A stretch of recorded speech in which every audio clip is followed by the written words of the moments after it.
My name is Swami Saradananda, and I've been teaching yoga for, I think it's about 40 years. And I worked with the Shivananda organization for many years. I ran the yoga center in Putney, and I've been teaching people to meditate for a long time. And I found that even though people want to meditate, there are certain deterrents where they don't actually do it. You see, if something is uncomfortable, you just sort of put it off. So the book was written because nowadays many people are doing different meditation practices, they're doing mindfulness practice, you know, many different techniques are popular but to help people deal with stress, anxiety, depression. But then people don't actually, they go to class or they get the app, but then they don't actually practice. They say, oh, I have no time, or I lack the self-discipline, or I tend to fall asleep, too many distractions in life, or it's just uncomfortable to sit. And that's actually where we got the name for the book, Sitting Comfortably. Actually, I wanted to call it Prepare to Meditate, and the publisher, Watkins Publishing, or editor or sales department, I'm not sure who made the decision, but they didn't actually like that title very much. So we actually took the title for the book from a verse in the Yoga Sutra, Patanjali's Yoga Sutra. And the verse is Shiram Sukham Asanam, means when you sit for meditation, your posture should be comfortable and it should be steady. Um, so the book is actually written as a prequel to any meditation technique that you may be practicing. It doesn't actually contain meditation techniques. It doesn't contain philosophy, but it's really a prequel to sitting practice. So I've been teaching meditation, as I said, for more than 40 years. Mostly I've lived in ashrams, retreat centers. I now enjoy very peacefully living in my own flat in London where I can meditate when I like. And in addition to writing books, I teach and I lead groups in meditation. And when I'm leading groups, I actually watch people try to meditate, and I note the problems they have. And actually, the book is a result of my own observations. I teach a course, I've been teaching for about 15 years now, a course called Teach Meditation. And the participants in the course are all yoga teachers, and then they practice with their own students. And I've been noting the problems people have with meditation. I've been noting the questions people have with meditation. And that's what went into the book. Myself, I've been a yoga practitioner since before it was fashionable. And like many people, my first impression of meditation was that it was just sitting doing nothing. Or but then since then I found that meditation is a very positive state in mind. It's a state in which your mind is very focused and you're in what we call the eternal now, right? You're really in the present, right? But unfortunately, most people's minds tend to be very restless. So achieving this state can be very elusive in the beginning. I mean, the average person mind jumps about 1,000 times a second. And when I say that, people always correct me and say, oh, you mean a minute or an hour even. And no, actually, it's 1,000 times a second. You see, right now, you probably have the impression that you're seeing and hearing me at the same time. But this is actually an illusion. Actually, multitasking is an illusion. The mind only does one thing at a time. The mind either sees or hears or moves your hand or blinks your eye, but it goes back and forth between those things so quickly. I mean, imagine 1,000 times a second. Well, actually, you can't even imagine 1,000 times a second. It's too fast. You see, so the mind is moving so fast, and it takes a lot of energy. You see, and each thought not only generates additional thoughts, but they also produce responses in your body.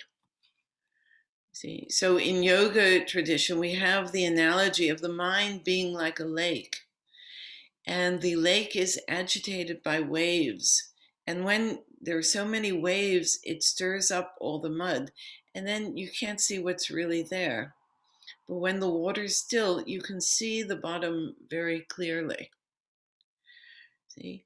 So this is what you want to do in meditation. You want to have your mind and body come into a state where you're able to sit quietly and understand, know who you really are, experience your true self. Now, I know occasionally people have this idea that if they just start practicing meditation, suddenly they're going to be really blissful. They're really going to be very happy. And then the opposite happens. Instead of being totally blissful, they feel really angry or really jealous, or a lot of negative emotions start coming up.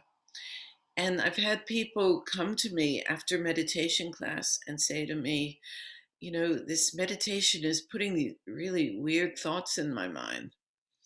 And I usually say to them, well, I don't think the meditation is actually putting the thoughts there. I think the thoughts were there before. I think what meditation is doing when you start to practice meditation is it's starting to bring up emotions that you had suppressed.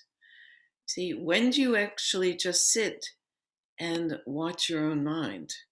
I mean, most people never do.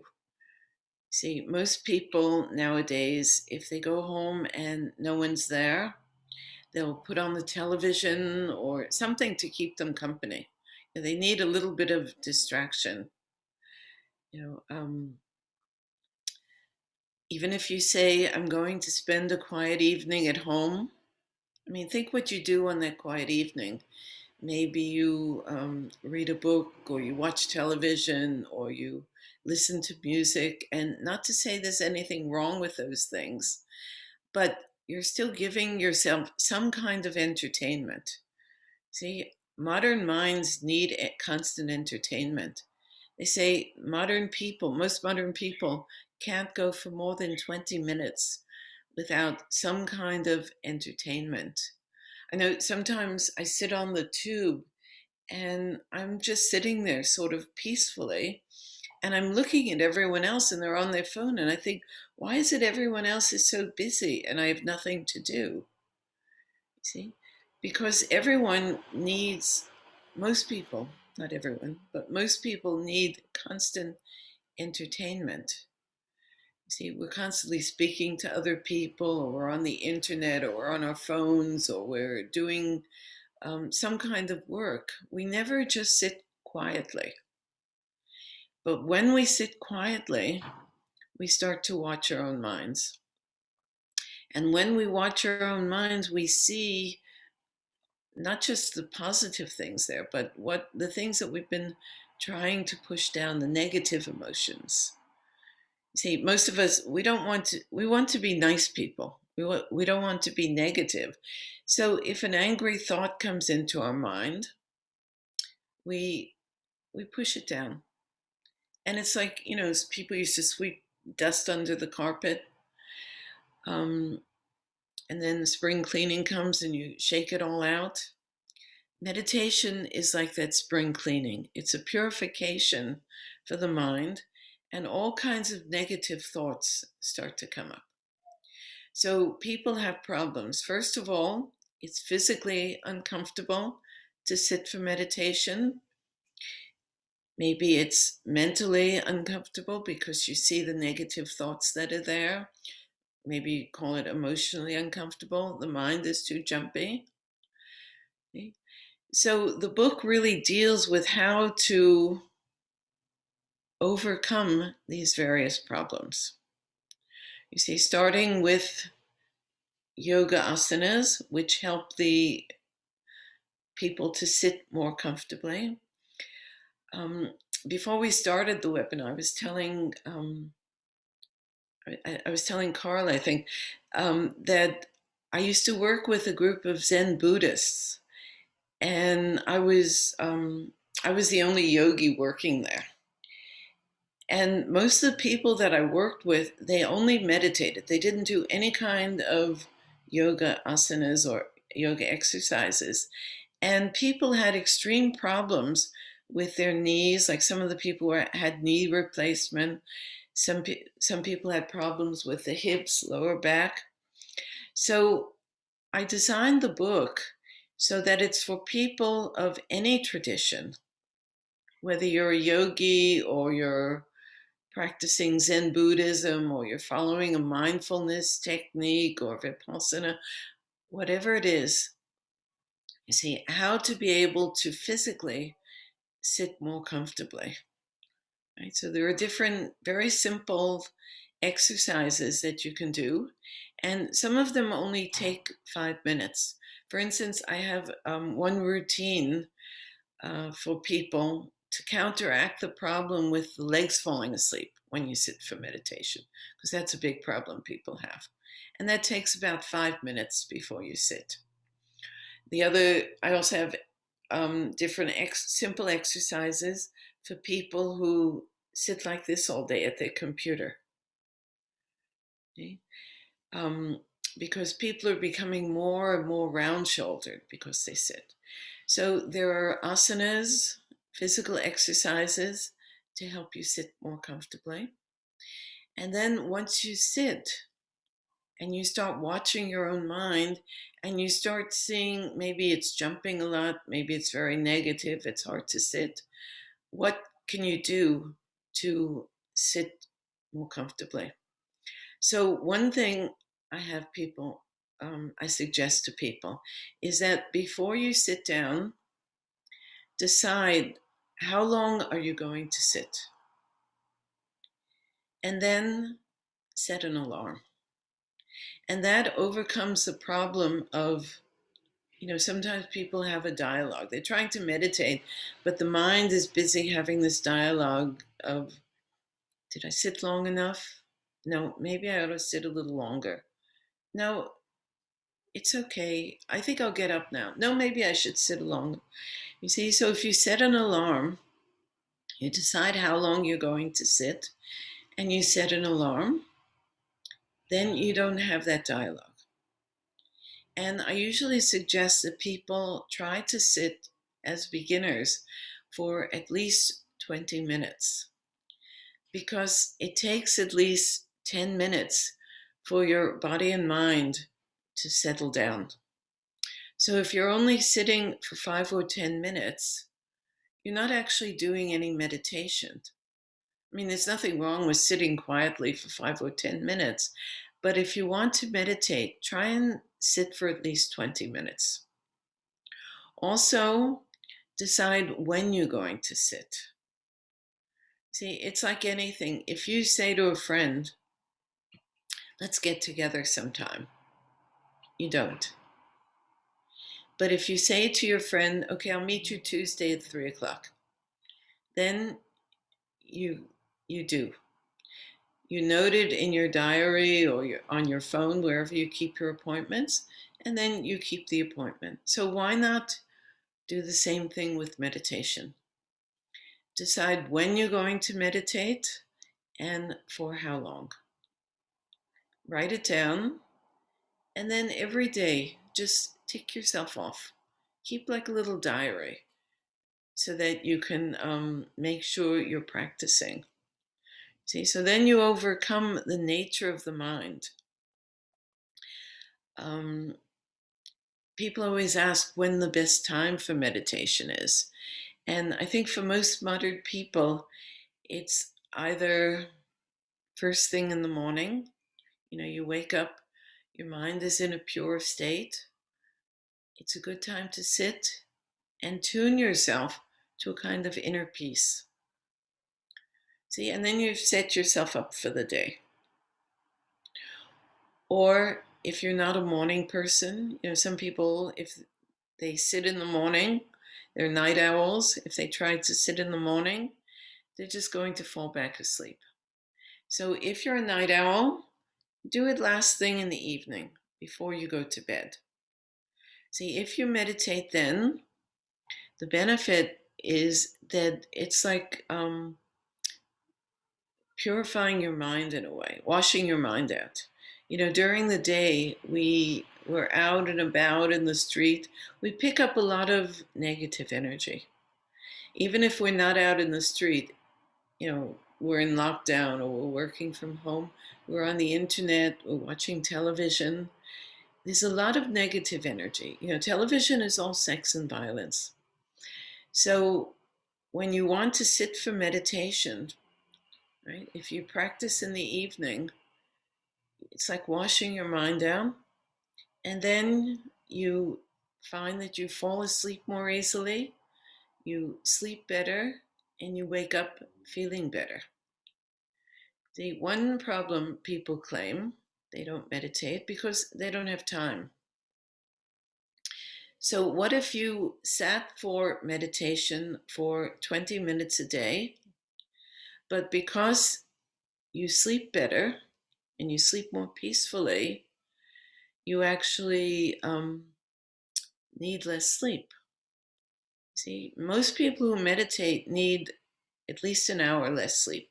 And I'm not saying they set the alarm earlier and earlier, but even if they didn't set the alarm, they would wake up earlier. You see? So if you invest 20 minutes a day, but you sleep an hour less, that's actually, you're gaining time rather than taking time to meditate. So it overcomes that problem that people have also.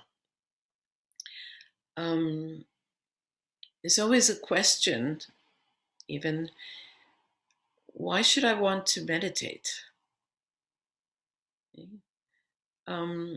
And for me, that question, it's like saying, why should I want to be happy? See, because think of the times that you're happy. You're happy when your mind is focused. Many people make the mistake of confusing the trigger for the actual reason for the happiness. See, think about maybe someone who likes to play golf. They think that getting a hole in one makes them happy. But actually, it's because, you've got this little ball and you've got to get it in that hole that's way over there. And you've just got this long stick. So you've got to really focus. So you feel happy because your mind is focused. Anytime your mind is focused, you feel happy. Even if it's only focused on a piece of chocolate, which is a shorter focus. See, you might eat a chocolate, and for about 2 minutes, your mind is completely focused on the chocolate, and you feel happy. You see, if chocolate really makes you happy, then 10 chocolates should make you 10 times as happy, but we all know it doesn't work. See, so chocolate makes you happy because for that short period, your mind is focused on it. Okay, anything that focuses your mind. So don't make the mistake of thinking that the trigger makes you happy, but it's actually the focus of mind that makes you happy. Okay? So when you sit for meditation, right, you begin by focusing the mind. So you need to give your mind something to focus on. So different techniques will give you different things. But my book actually is, as I said, it's a prequel, and it only gives you techniques that can help you to focus your mind. So for instance, many people drink maybe 5, 10, even 20 cups of coffee or tea a day. And then when they sit for meditation, they don't understand why their minds are so jumpy. So what you eat, your diet and lifestyle, all of this makes your mind jumpy. See, if you wake up in the morning and you check your messages first thing, you start to get agitated. So maybe don't check the messages until after you've done your meditation. So there are a lot of simple things like that you can do. You can do asanas to make the physical body more peaceful. You can do different breathing exercises to help focus the breath so that you can come to a peaceful state. There are also simple diet and lifestyle things that you can do to help you to meditate. Right? You can keep a diary. You can also join a group, maybe like-minded people. Nowadays, if you can't go to a group, you can also go online with many people, right? And um, you can practice meditation with them. So if I had to give one piece of advice, right? If I was limited to only one piece of advice, what would be the one thing that I would tell people that they have to do, or they should do, the most useful thing to start to meditate is, I would say, just start. Okay, don't put it off. There's always going to be a reason why you can't meditate today, or don't put it off for the future. Just start today and practice every day. Make a time, decide when you're going to do it, decide how long you're going to do it, write it down, and just start. And every day, tick it off. And if you miss a day, just start over again.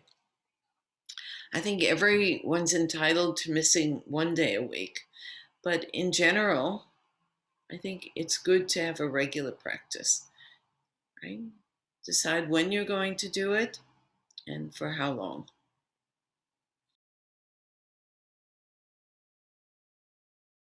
No time. I lack self-discipline. I tend to fall asleep. I have too many distractions in life, my family, my job, and it's too painful. So this is why in my book I address all of these issues, right? How to make time for meditation, make a time, even make a place is a good idea. Make the discipline of deciding when you're going to do it and for how long. And then write it down, just like you do any other appointment. If you tend to fall asleep, that's just your mind playing tricks. You notice how when you sit for meditation, you start to fall asleep and then you think, oh, well, I'm sleeping, I might as well just get up. And then as soon as you get up, you're not tired anymore. So recognize that it's the mind playing tricks. So if you decide how long you're going to sit, see, then like say I decide I'm going to sit for 20 minutes or half an hour every day. And then after a few minutes, I start to fall asleep. I don't get up. You see, I set an alarm, and no matter what happens, I don't get up before then. And once you recognize the tricks that your mind plays, right, and you just decide I'm going to sit no matter what, you find that you stop that tendency to fall asleep, right?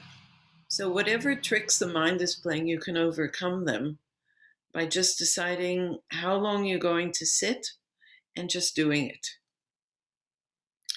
And the distractions in life is, I think, if something is important, you can find a time and place to do it.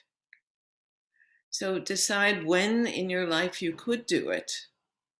See, if you say, I'm going to try and meditate sometime every day, you probably won't. But if you decide first thing every morning, I'm going to just sit and do it, then there's a good chance you will. And then you fit it in with the other distractions, the other things that are going on in your life. And the uncomfortable sitting, the physical uncomfortableness, you can do different asanas, different poses that help you to sit comfortably. Right? So I've given all of these in the book.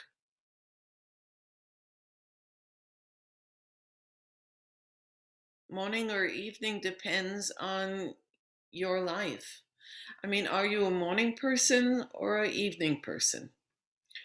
Um, would it be, would you like to meditate in the morning where you get yourself set up for the day and then you know I've done it? Or if you meditate in the evening, then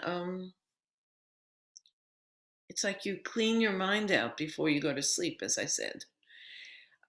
So you can decide when's the best time for you. Maybe for the first couple of weeks, you experiment morning or evening, which works best. And then after a while, you just decide, I'm going to do it at this time. Right? Of course, both is better, but not everyone has time to do both.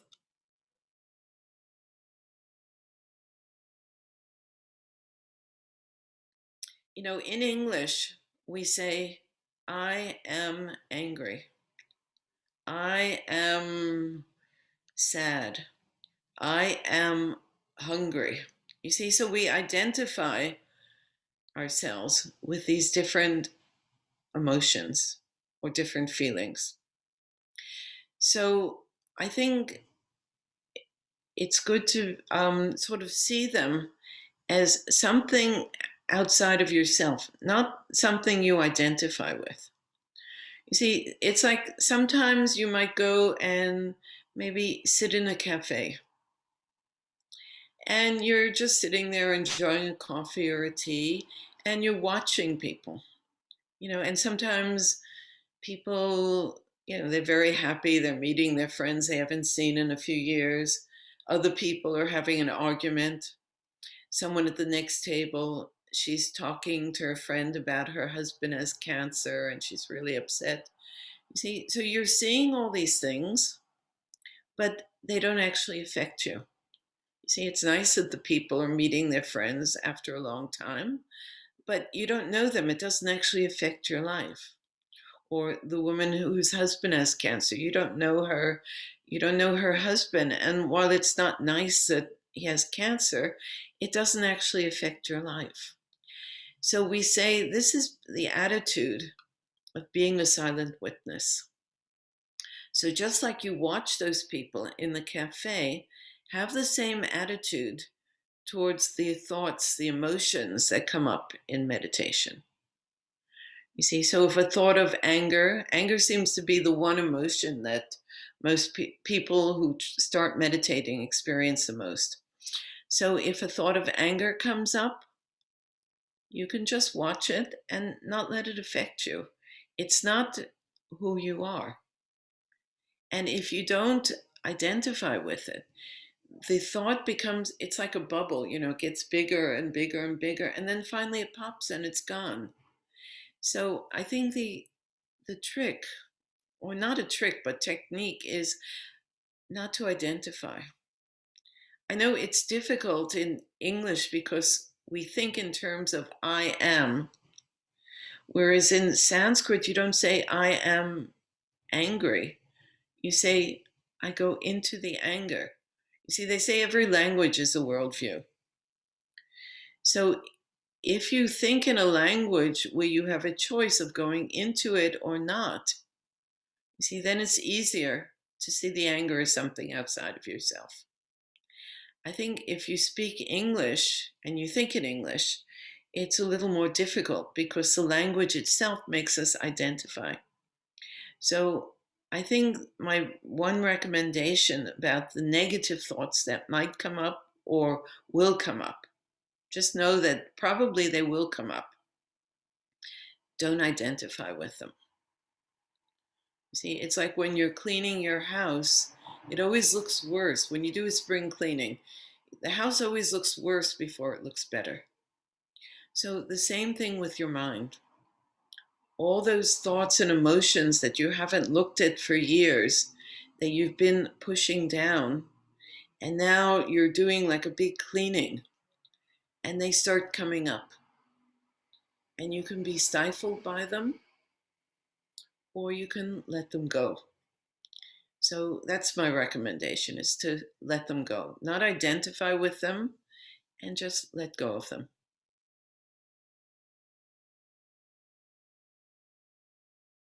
When I teach meditation, I usually start people with using their breath because, I mean, everyone's got one, you know where it is, it's very simple. So when you use the breath as a point of focus, it's a good technique for beginners. But also, if you feel maybe a pain or you feel an itch, you can also use your breath to mentally breathe that out of the body. You know, it's very interesting. Is your maybe your nose doesn't itch till you sit for meditation, and then suddenly you have this really big need to scratch it. But if you feel that you're just breathing into the itch, and with each exhalation, a bit of it is leaving your body, after a while it doesn't disturb you. And then you can go back to the breath, focusing on the breath itself. Or maybe your knee hurts. See, so visualize yourself breathing into your knee. And with each exhalation, a little bit of the pain is leaving the body. And then after a few breaths, you find the knee doesn't hurt anymore or hurts much less. And then you can return to focus on the breath itself. So I think you can use the breath to help get rid of some of the problems. But I think if you really want to get rid of physical problems, it's important to at least do some kind of exercise before you sit for meditation. Now, I've noticed when I teach meditation, I get two kinds of students. There are the ones who are yoga students who feel that this is the next step, they want to get into meditation.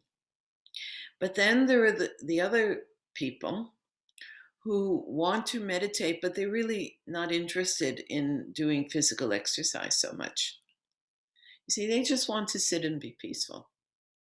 But I think even these people, because they sit at a couch, or they sit on couches, they sit in their car, they're sort of hunched over, they're slouching, they sit in front of their computer, they're texting, you know, the neck is moving forward a lot. So even the people who really, they're not so interested in doing yoga, but because of the physical problems of modern people, it's important for them to do some kind of physical exercise. You know, I think when yoga techniques were devised, they were devised for people who, you know, in India, they probably sat on the floor all day. They didn't hunch over a computer, but it helped them, yoga helped them to be able to sit comfortably, to meditate. And I think it's even more important for modern people because we sit hunched over the computer. You know, we do slouch all the time. So I think there are some simple techniques that can help people to sit comfortably for meditation. Um, I find that one of the main problems that people have when they try to sit for meditation is their legs fall asleep. So if you have this problem, see, I'm going to move this down. Okay, so before you sit, just take one foot and massage it. See, so get some circulation into your foot, and then massage the calf and massage the thigh. And just bring some circulation. And then either just take your hand and hold the opposite foot, or if even better is if you can take your fingers between the toes. See, then you get a lot of very important pressure points, and rotate the ankle.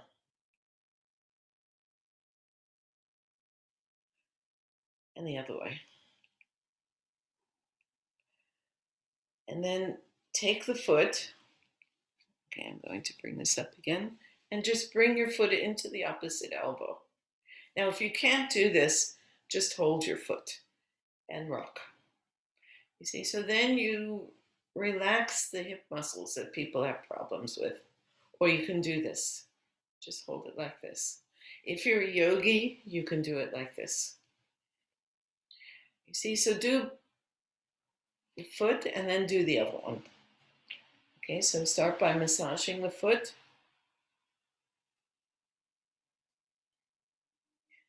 And the calf. And the thigh. And bring some circulation to the legs. And then either hold the foot or bring the fingers between the toes. And rotate the ankle.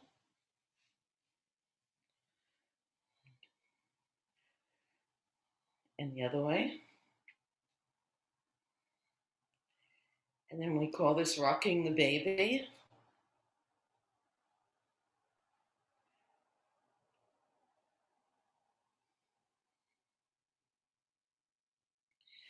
Okay, and then bring the feet together and just bounce the knees. And then come into your meditation position. And then just rotate the shoulders in the other way. Okay, and now you'll be able to sit for a little longer comfortably if you do that on a regular basis. Before you sit, how long did that take? Maybe 4 or 5 minutes?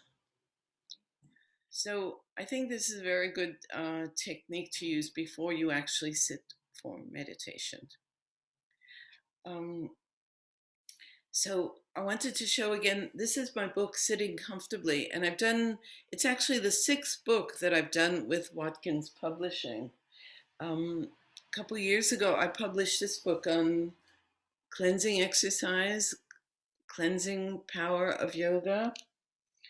I did this book on mudras for modern life, right? So sitting in meditation, and you can use different hand gestures, chakra meditation. Oh, and I did a book, I forgot to bring a copy here, actually called The Power of Breath. And when I was writing it, I wrote it just after this book, Chakra Meditation, and I realized it's actually a prequel. And I also did this book, The Essential Guide to Chakras, right? Which is not a repackaging. Like many people think publishers, repackage books, they put a different cover, but it's a different book. This is about meditation, and this is more practical. Right? So anyway, those are all the books I've done, different aspects of yoga, aspects of meditation. And this book on sitting comfortably is the first one I've done really that's for anyone, whether they do yoga or not. right? Because so many people are practicing now mindfulness techniques or vipassana or um, I don't know, there's so many different techniques and apps now, and they think they want to meditate, but they don't actually do it because it's just too uncomfortable. So, how to sit comfortably, physically sit comfortably, and be able to mentally sit comfortably. Um, and if people want to get in touch with me, I'll just put my website up. I'm going to write it on the, it's just,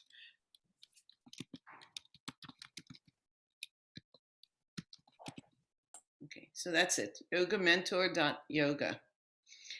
And, you know, people can either put comments on the Watkins website or the YouTube channel, or you can get in touch with me via the website. Well, I do teach a course for yoga teachers who want to teach meditation. So mainly, I'm doing that right now. I'm doing like advanced trainings for yoga teachers, but maybe in the new year, I think I'm planning like a few workshops so people can check my website and see